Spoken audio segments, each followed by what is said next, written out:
दोस्तों GST awareness में आपका फिर एक बार स्वागत है। इनकम टैक्स और टैक्स ऑडिट की ड्यू डेट एक्सटेंशन को लेकर वापस अपडेट्स आना स्टार्ट हो गई है और आज दिल्ली हाई कोर्ट की तरफ से एक बड़ी अपडेट्स यहां पर निकल कर आई है। क्या है कंप्लीट न्यूज़ इस वीडियो में कवर करने वाला हूं। साथ ही साथ अगर आपने चैनल पर फर्स्ट टाइम विजिट किया है तो चैनल को सब्सक्राइब करना और बेल आइकन को प्रेस करना बिल्कुल भी मत भूलिएगा। जैसा कि आप देख सकते हैं, this latest Delhi high court observation in significant as it comes at a time when millions of assessees are grappling with the glitches in the new IT programs। तो यहाँ पर जैसा कि आपको पता है कि इनकम टैक्स का जो नया पोर्टल है जो कि जुलाई के फर्स्ट वीक से स्टार्ट हुआ है, तब से लेकर अभी तक इसमें बहुत ज़्यादा ग्लिचेस हमें देखने को मिल रहे हैं। बहुत ज़्यादा असेसीज को यहाँ पर प्रॉब्लम्स फेस करनी पड़ रही है। Finance minister Nirmala Sitharaman had recently summoned the developer Infosys CEO Salil Parekh and director software major to sort out the glitches by 15 September. तो यहाँ पर इन्फोसिस को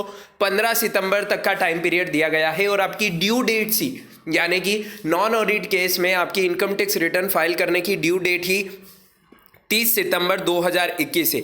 तो यहाँ पर 15 सितंबर 2021 तक तो आपका पोर्टल यहाँ पर अवेलेबल होगा। अवेलेबल से मेरा मतलब है सारे ग्लीचेस यहाँ पर दूर हो सकते हैं और उसके बाद में सिर्फ 15 डेज का टाइम पीरियड है। तो यहाँ पर मोस्ट प्रोबेबिलिटी चांसेस है 99.9% यहाँ पर चांसेस है कि इनकम टैक्स रिटर्न की ड्यू डेट एक बार फिर से एक्सटेंड होने वाली है।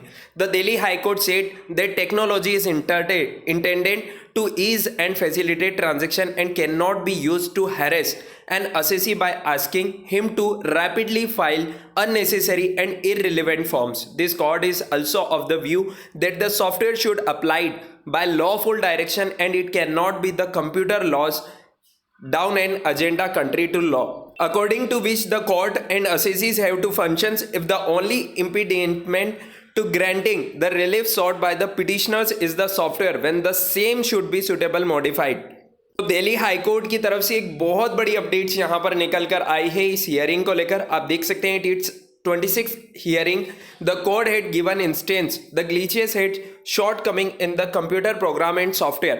The DGIT Pragya Saxena, who joined the proceeding on Friday, assured the court that the directorate will be able to resolve the glitches and revert with solutions if possible within a fortnight।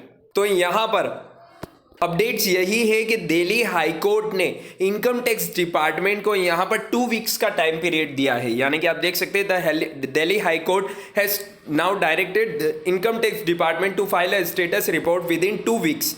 लेकिन अगर आने वाले 2 सप्ताह में अगर ये glitches दूर नहीं होते हैं तो क्या ऑप्शन यहाँ पे इनकम टैक्स के पास अवेलेबल है, उसकी भी बात यहाँ पर करी गई है। देख सकते हैं हम tax payers officers in a bind commencing of the court order Ved Jain, former president of the Institute of Chartered Accountants of India। यानी कि यहाँ पर आप देख सकते हैं जो फॉर्मर प्रेसिडेंट है ICAI के, उन्होंने यहाँ पर यह ऑर्डर पास किया है जिसमें आप देख सकते हैं said that income tax portal is not a social media portal. बहुत बड़ी बात करी है उन्होंने। Where one can afford to have hit or a miss, it is a statutory matter, one should be careful about it and see to it. It is workable before going live with it. Now almost 3 months have lapsed and the new portal is not functioning. Both the taxpayer and tax officer are in difficulties. There is need to go back to the old portal।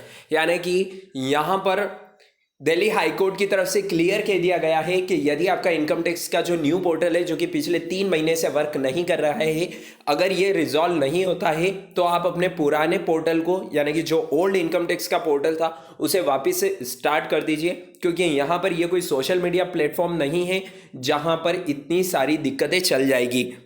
There is a need to go back to the old portal till the glitches in the new 1 are resolve. यानी कि जब तक आपके नए portal के glitches resolve नहीं हो जाते तब तक आप अपना ओल्ड पोर्टल को यहाँ पर कंटिन्यू कर सकते हैं। The new portal has been put to use without proper testing. तो यहाँ पर इन्फोसिस के ऊपर दिक्कतें बढ़ती हुई हमें नज़र आ रही है, क्योंकि इनकी जो 4500 यानी कि 4500 करोड़ रुपए की जो डील ही वो अब कहीं ना कहीं हमें खतरे में आते हुए देखने को मिल रही है।